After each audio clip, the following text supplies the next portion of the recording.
অষ্টাশি প্রবাহ আচ্ছন্ন বছর পুরা গাছিয়া মক্কায় অবতীর্ণ কৃপাময় দয়াল আল্লাহর নামে আরম্ভ করি মোরা সকল কামে।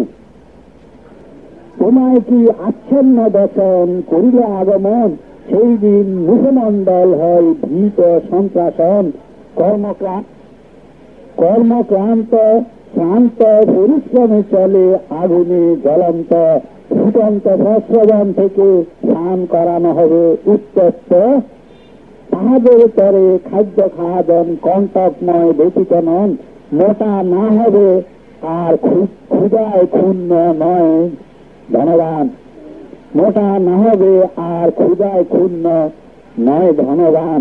সুফল ভোগে মুখমণ্ডল সেই দিন, তাহার অতীত চেষ্টা যতনে পরিতৃপ্ত মন। থাকিবে স্বর্গীয় উদ্যানে উন্নত মান, তথায় না কুবসন তাহারা না করিবে শ্রবণ।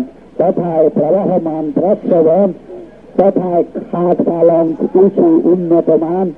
আর পানীয় পাত্র কুবলয় অডল সাজান, আর সোফা আরাম কেদারা শাড়ি পাতান।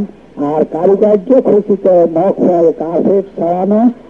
অতঃপর সৃজন করা হয় কি প্রকার, তাহারা কি উঠে পুটি করে না দৃষ্টি নজর। অতঃপর সৃজন করা হয় কি প্রকার, তাহারা কি উঠে পুটি করে না দৃষ্টি নজর। আর গরমের প্রতি কি প্রকার সুচ্ছতর, আর পর্বতের প্রতি কি প্রকার ক্ষতি বৃহত্তর। আর ধরিত্রীর প্রতি কি প্রকার ছড়ানো বিস্তর।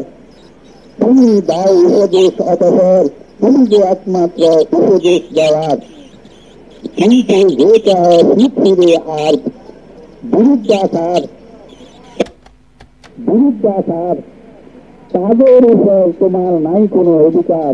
তাহাকে শাস্তি দেওয়া হবে, অতঃপর আল্লাহ দিবেন শাস্তি বৃহত্তর। নিশ্চয় আমাদের প্রতি তাহারা ফিরে আসার, তাদের হিসাব অতঃপর নিশ্চয় নদের উপর